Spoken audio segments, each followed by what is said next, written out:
पहले पार्ट को हम लोग बोलते हैं फर्स्ट टर्म। हम लोग देखेंगे इक्विवेलेंट रेशियो क्या होता है। जो हमारा अगला टॉपिक है वो है इक्विवेलेंट रेशियो 21। अब इस फ्रैक्शन को अगर हम रेशियो में चेंज करें, ये हो गया 6। So hello students, this is Dhruv and welcome to my channel. Let's get started. आज की क्लास में हम लोग देखेंगे व्हाट इज रेशियो। रेशियो क्या होता है। तो रेशियो किसी भी फ्रैक्शन को, फ्रैक्शन जैसे a बाई बी के फॉर्म में लिखा होता है, किसी भी फ्रैक्शन को अगर हम लोग इस तरीके से लिखें, है ना, किसी भी फ्रैक्शन को हम लोग अगर इस तरीके से लिखें तो ये जो तरीका है मेरा, इसी तरीके को बोलते हैं हम लोग, लिखने के तरीके को बोलते हैं रेशियो।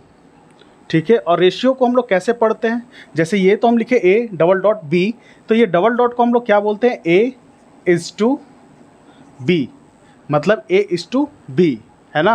और अगर इसी चीज़ को हम फ्रैक्शन में लिखे तो कैसे लिखेंगे, a बाई b। आ रहा है समझ में। जब हम रेशियो को लिखे a इज टू b के फॉर्म में लिखे तो ये जो मेरा पहला पार्ट और ये दूसरा पार्ट है, ठीक है।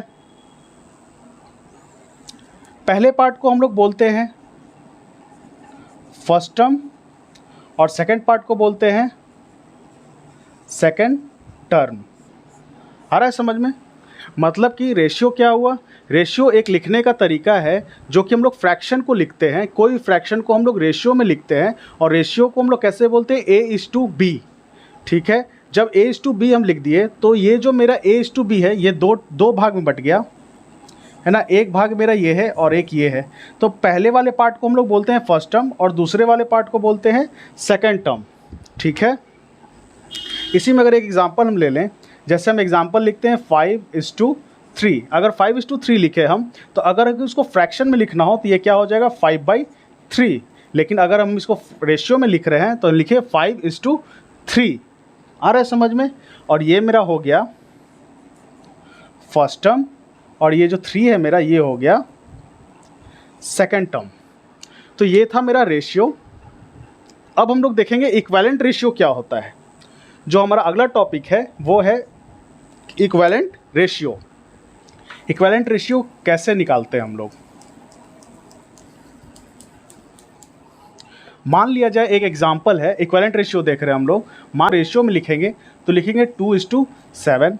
यहाँ तक कोई दिक्कत नहीं। अब हमको करना क्या है कि 2:7 का इक्विवेलेंट रेशियो निकालना है। तो कभी भी किसी भी रेशियो का इक्विवेलेंट रेशियो निकालना होता है तो हम लोग पहले उस नंबर को फ्रैक्शन में लिखते हैं। जैसे यहाँ 2:7 है ना, तो 2:7 को लिखेंगे 2/7। अब हम लोग फ्रैक्शन का रूल अपनाएंगे। फ्रैक्शन में इक्विवेलेंट फ्रैक्शन कैसे निकालते थे, अगर किसी नंबर से ऊपर इंटू करते हैं तो उसी नंबर से नीचे करते हैं। कहने का मतलब ये हुआ कि सेम नंबर से डिनोमिनेटर और न्यूमरेटर में इंटू करना होता है। तो जब हम इस रेशियो को फ्रैक्शन में लिख लिए और इसका इक्विवेलेंट फ्रैक्शन हमको निकालना है, तो मान लेते हैं एक नंबर लेते हैं 3।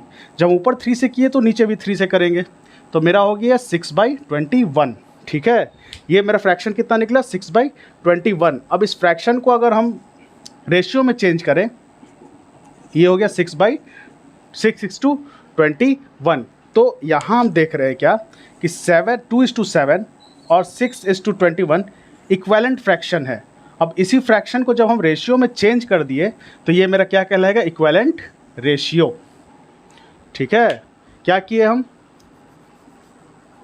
2:7 था, इसका इक्विवेलेंट रेशियो 1 निकालना था।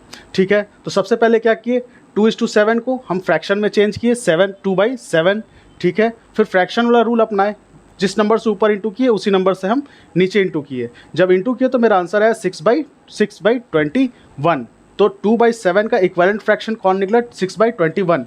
और जब इसी फ्रैक्शन को हम रेशियो में चेंज किए तो 2:7 का इक्विवेलेंट रेशियो कौन निकला मेरा, 6:21। तो इसी तरह करके हम लोग क्या करते हैं, इक्विवेलेंट रेशियो निकालते हैं। किसी भी दिए गए रेशियो का इक्विवेलेंट रेशियो निकालते हैं। एक और एग्जांपल ले लेते हैं। मान लेते हैं 3:5 है। 3:5 इसका दो इक्विवेलेंट फ्रैक्शन निकालना है। कितना निकालना है, 2। आपसे क्वेश्चन बोलेगा कि 2 इक्विवेलेंट फ्रैक्शन निकालो, 3 निकालो, 4 निकालो, 5 निकालो, है ना। वो क्वेश्चन पे डिपेंड करता है आपसे कितना निकालने को कहेगा। ठीक है। तो मान लेते हैं इसमें क्या बोल रहा है, 2 इक्विवेलेंट फ्रैक्शन निकालना है। कितना, 2 इक्विवेलेंट फ्रैक्शन निकालना है। ठीक है। तो 2 इक्विवेलेंट फ्रैक्शन निकालना है तो सबसे पहले क्या करेंगे, इसको हम फ्रैक्शन में लिखें। फ्रैक्शन में लिखने के बाद क्या किए, ऊपर 2 से इंटू किए तो नीचे भी 2 से करते हैं, कोई एक नंबर ले लेंगे। तो ये मेरा आया कितना 6:10, ठीक है। फिर 3/5 लिए, ठीक है। फिर हम क्या किए, इसमें हम ऊपर 4 से इंटू किए, नीचे भी 4 से किए, तो ये हो गया 3 4 जा 12 और ये हो गया 5 4 जा 20। यहाँ तक कोई दिक्कत नहीं। अब देखोगे क्या, इस रेशियो को हम फ्रैक्शन में लिखे थे तो मेरा आया 6:10 और 12/20। तो अगर हम इसको रेशियो में लिखे तो ये मेरा 6:10 और ये हो जाएगा 12:20। तो 3:5 का इक्विवेलेंट फ्रैक्शन 2 निकालना था, जो कि है मेरा 6:10 और 12:20। ये क्या है मेरा 3:5 का 2 इक्विवेलेंट फ्रैक्शन हम निकाले, ठीक है।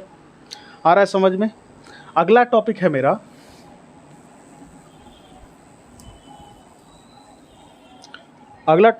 रेशियो को सिंपलेस्ट फॉर्म में कैसे हम लोग लाएंगे।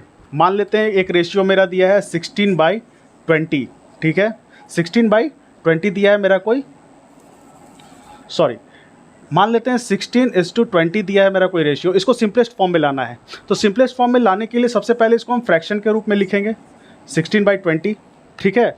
फिर देखेंगे क्या कि ये दोनों किसके टेबल में आता है, तो देख रहे हैं क्या ये दोनों 2 के टेबल में भी आता है, साथ में 4 में भी आता है, ठीक है। तो सबसे हाईएस्ट कॉमन जो है इसका जो कॉमन नंबर होगा, फैक्टर होगा, जिसे ये दोनों डिवाइड हो रहा है, हम लोग उसे काट देंगे। या इसको ऐसे बोले कि हम लोग इसको सिंपलेस्ट फॉर्म में तब तक लाते रहेंगे जब तक इसका हाईएस्ट कॉमन फैक्टर 1 ना आ जाए, 1 को छोड़कर ये दोनों किसी के टेबल में ना आए। तो जैसे हम लोग करेंगे क्या, 2 से ले जाते हैं, 2 8 जा 16, 2 10 जा 20, फिर ये 2 से जाएगा, 2 4 जा 8, 2 5 जा 10। अब देखो ये दोनों नंबर 1 के अलावा और किसी में नहीं आता, 4 और 5 1 के टेबल के अलावा और किसी के टेबल में एक साथ नहीं आता है। तो ये क्या हो गया मेरा सिंपलेस्ट फॉर्म में आ गया। किस फॉर्म में आ गया जी,